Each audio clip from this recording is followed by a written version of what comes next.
hello everyone, welcome again to my YouTube channel Omlan Chemistry, and today we are going to discuss about hyperconjugation.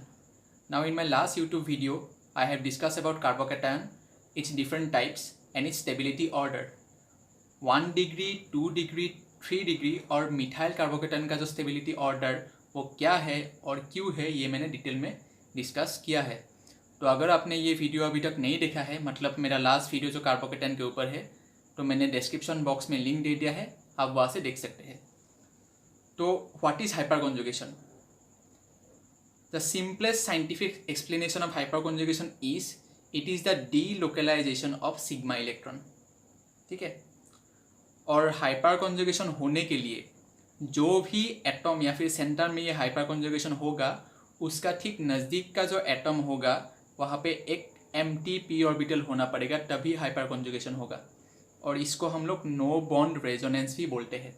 ठीक है। तो अभी ये तीनों point हम लोग इलाबोरेटली देखेंगे, डिस्कस करेंगे कुछ एग्जाम्पल के जरिए। तो यहाँ पे मैंने सिंपलेस्ट कार्बोकेटाइन का एग्जाम्पल दिया है, मिथाइल कार्बोकेटाइन। ठीक है। यहाँ पे 3 हाइड्रोजन अटैच्ड है और ये सिग्मा बॉन्ड है, 3 सिग्मा बॉन्ड। ठीक है। और यहाँ पे एक एम्प्टी पी ऑर्बिटल है और प्लस चार्ज है, क्योंकि ये इलेक्ट्रॉन डेफिशिएंट स्पेसीज है। तो ये मिथाइल कार्बोकेटाइन एक तरह का 1 डिग्री कार्बोकेटाइन ही है, लेकिन ये खुद हाइपर कॉन्जुगेशन नहीं दिखा सकता। ठीक है। तो हाइपर कॉन्जुगेशन दिखाने के लिए जो सिंपलेस्ट कार्बोकेटाइन है वो है इथाइल कार्बोकेटाइन। ठीक है। तो ये है इथाइल कार्बोकेटाइन का एग्जाम्पल। ये 1 डिग्री है। 1 डिग्री क्यों है? क्योंकि ये जो कार्बोकेटाइन है, जो कार्बोकेटाइन का सेंटर जो है C+, ये कार्बोकेटाइन का सेंटर सिर्फ एक ही कार्बन सेंटर के साथ अटैच्ड है, इसलिए ये 1 डिग्री है। अगर 2 के साथ अटैच होता तो 2 डिग्री होता, और 3 के साथ अटैच होता तो 3 डिग्री होता। अब ये मिथाइल कार्बोकेटाइन किसी भी कार्बन सेंटर के साथ अटैच नहीं है, लेकिन 0 डिग्री नाम का कोई चीज़ होता नहीं, इसलिए हम लोग मिथाइल कार्बोकेटाइन को भी एक तरह से 1 डिग्री कार्बोकेटाइन ही बोलते हैं। ठीक है। तो ये हो गया आपका 1 डिग्री कार्बोकेटाइन। अब यहाँ पे देखिए 1 डिग्री कार्बोकेटाइन का ये है कार्बोकेटाइनिक सेंटर C+, मतलब इसके जैसा।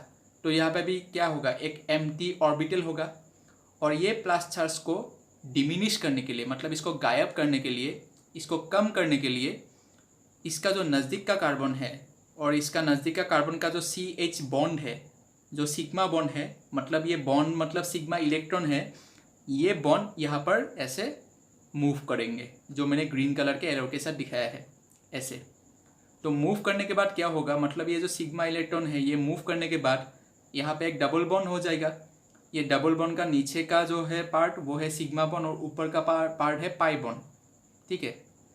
तो ये चले आने के बाद डबल बॉन्ड फॉर्म होगा, और ये जो हाइड्रोजन है यहाँ पे प्लस चार्ज फॉर्म होगा।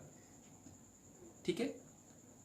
तो एम्प्टी पी ऑर्बिटल क्यों चाहिए? क्योंकि एम्प्टी पी ऑर्बिटल होने से ही ये मूवमेंट होगा, अदरवाइज नहीं होगा। इसीलिए डीलोकलाइजेशन ऑफ सिग्मा इलेक्ट्रॉन होने के लिए एम्प्टी पी ऑर्बिटल चाहिए ही चाहिए। ठीक है। तो सिमिलरली मान लीजिए कि ये बॉन्ड वापस चला गया यहाँ पर, और अभी क्या होगा, इस हाइड्रोजन से ये जो सिग्मा इलेक्ट्रॉन है और जो बॉन्ड है वो अभी यहाँ पर आएंगे। तो अब क्या होगा, पॉजिटिव चार्ज ये हाइड्रोजन के ऊपर क्रिएट होगा। सिमिलरली अगर ये सिग्मा बॉन्ड वापस यहाँ पर आ गया, और मान लीजिए कि नीचे वाला जो ये सिग्मा बॉन्ड है, मतलब सिग्मा इलेक्ट्रॉन है, वो अभी मूव करेंगे यहाँ पर, तो तब क्या होगा, ये हाइड्रोजन के ऊपर पॉजिटिव चार्ज क्रिएट होगा। तो इस तरह से हमको कितना स्ट्रक्चर मिल गया, 3 स्ट्रक्चर मिल गया। तीनों स्ट्रक्चर क्यों मिला? क्योंकि तीनों में ही ये जो वैकेंट पी ऑर्बिटल है, यहाँ पर जो एडजेसेंट कार्बन सेंटर है उसका जो CH बॉन्ड जो है, जो सिग्मा बॉन्ड है, मतलब सिग्मा इलेक्ट्रॉन जो है, उसका मूवमेंट हुआ है, इसीलिए हमको ये 3 स्ट्रक्चर मिला है। ठीक है। अभी एक और पॉइंट है यहाँ पर, नो बॉन्ड रेजोनेंस।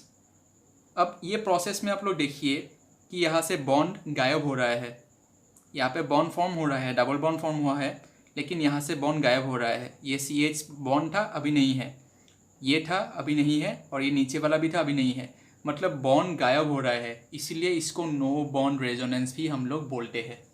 ठीक है। अभी यहाँ पे 3 स्ट्रक्चर हमको क्यों मिला? क्योंकि जो कार्बोकेटाइनिक सेंटर है वो जो कार्बन के साथ अटैच्ड है, उस कार्बन में 3 हाइड्रोजन है, इसीलिए हमको 3 हाइपर कॉन्जुगेटिव स्ट्रक्चर मिला है। ठीक है। तो हम लोग एक दूसरा एग्जांपल लेते हैं 2 डिग्री कार्बोकैटायन। तो यहाँ पे देखिए ये जो कार्बोकैटायन का जो सेंटर है ये 2 कार्बन के साथ अटैच है, इसलिए इसको हम लोग 2 डिग्री कार्बोकैटायन बोलेंगे। अभी पहले वाले एग्जाम्पल में कार्बोकैटायन का जो सेंटर है, कार्बन सेंटर, वो जिस कार्बन के साथ अटैच थे वहाँ पे 3 हाइड्रोजन था, इसीलिए हमको कितना स्ट्रक्चर मिला, 3 स्ट्रक्चर। और यहाँ पे जो 2 डिग्री कार्बोकैटायन जो है इसमें जो कार्बोकैटायनिक सेंटर है वो 2 कार्बन के साथ अटैच थे, और दोनों कार्बन के साथ कितना हाइड्रोजन टोटल अटैच थे, लेफ्ट वाले कार्बन के साथ 3 हाइड्रोजन और राइट वाले कार्बन के साथ भी 3 हाइड्रोजन। मतलब लेफ्ट वाले कार्बन 3 स्ट्रक्चर देंगे और राइट वाले कार्बन भी 3 स्ट्रक्चर देंगे। तो टोटल कितना होगा, टोटल होगा 6 स्ट्रक्चर्स। यहाँ पे मैंने पूरा स्ट्रक्चर नहीं दिखाया है, सिर्फ 1 और 2 किया है। ठीक है, आप लोग ये खुद से प्रैक्टिस कर सकते हैं। तो इसका मतलब जो कार्बोकैटायनिक सेंटर होगा उसका एडजेसेंट कार्बन में जितना हाइड्रोजन होगा हमको उतना ही हाइपर कॉन्जुगेटिव स्ट्रक्चर मिलेगा। ठीक है, तो लास्ट वीडियो लेक्चर में मैंने जो स्टेबिलिटी का बात किया था, तो स्टेबिलिटी डिपेंड करता है कितना हाइपर कॉन्जुगेटिव स्ट्रक्चर्स क्रिएट होगा। जितना ज़्यादा स्ट्रक्चर्स क्रिएट होगा उतना ही ज़्यादा स्टेबिलिटी होगा। ठीक है, तो यहाँ पे मैंने 1 डिग्री और 2 डिग्री का एक्सप्लेनेशन दिया है। मैं चाहता हूँ कि आप 3 डिग्री का एक्सप्लेनेशन खुद से कीजिए और जो कमेंट बॉक्स में उसमें कमेंट कीजिए कि 3 डिग्री कार्बोकैटायन में टोटल कितना हाइपर कॉन्जुगेटिव स्ट्रक्चर हो सकता है, और तब आपका जो ये कार्बोकैटायन का जो स्टेबिलिटी का ऑर्डर है वो आपको क्रिस्टल क्लियर हो जाएगा। ठीक है, तो यही है हाइपर कॉन्जुगेशन। तो हम इसको अब सम अप करेंगे। Hyperconjugation is the delocalisation of sigma electron. जो सिग्मा बॉन्ड है और जो सिग्मा इलेक्ट्रॉन है वो क्या है, खुद से मतलब जो ओरिजिनल जगह में था वहाँ पे ना रहकर वो घूमता रहता है, इसी को हम लोग डीलोकलाइजेशन बोलते हैं। पहले यहाँ था, फिर यहाँ आ गया, फिर यहाँ, फिर यहाँ। ठीक है, घूमता रहता है। और ये हाइपर कॉन्जुगेशन होने के लिए एम्प्टी पी ऑर्बिटल होना बहुत ज़रूरी है। जो कार्बन को हम लोग कंसीडर कर रहे हैं वो कार्बन के ठीक नज़दीक का कार्बन सेंटर में। ठीक है, मतलब यहाँ पे एक कार्बोकैटायन होना ज़रूरी है। ठीक है, और इसको हम लोग नो बॉन्ड रेजोनेंसी बोलते हैं। क्यों? क्योंकि ये प्रोसेस में ये जो कार्बन सेंटर जिसको हम लोग कंसीडर कर रहे हैं वहाँ से सिग्मा बॉन्ड गायब हो रहा है। ठीक है, यहाँ से और यहाँ से, तो इसलिए हम ये प्रोसेस को नो बॉन्ड रेजोनेंस भी बोलते हैं। ठीक है, और जो कार्बोकैटायनिक सेंटर है, ये सिर्फ कार्बोकैटायन का एग्जांपल लेके मैंने हाइपर कॉन्जुगेशन एक्सप्लेन किया है। तो ये कार्बोकैटायन का जो सेंटर है वो जिस कार्बन के साथ अटैच्ड होगा, नियरेस्ट कार्बन, उसमें जितना हाइड्रोजन होगा उतना ही हमको हाइपर कॉन्जुगेटिव स्ट्रक्चर्स मिलेगा, और जितना ज़्यादा हाइपर कॉन्जुगेटिव स्ट्रक्चर्स मिलेगा उतना ही ज़्यादा वो मॉलिक्यूल का स्टेबिलिटी होगा। So this is all about today, and if you like this video then please like it, share it and subscribe my YouTube channel to get more such interesting topic in a very lucid manner. तो next class में हम लोग hyper conjugation के अलावा और भी कुछ effect है जो ये स्टेबिलिटी को डिटरमाइन करते हैं, वो इफेक्ट हम लोग समझने की कोशिश करेंगे। So this is for today, thank you.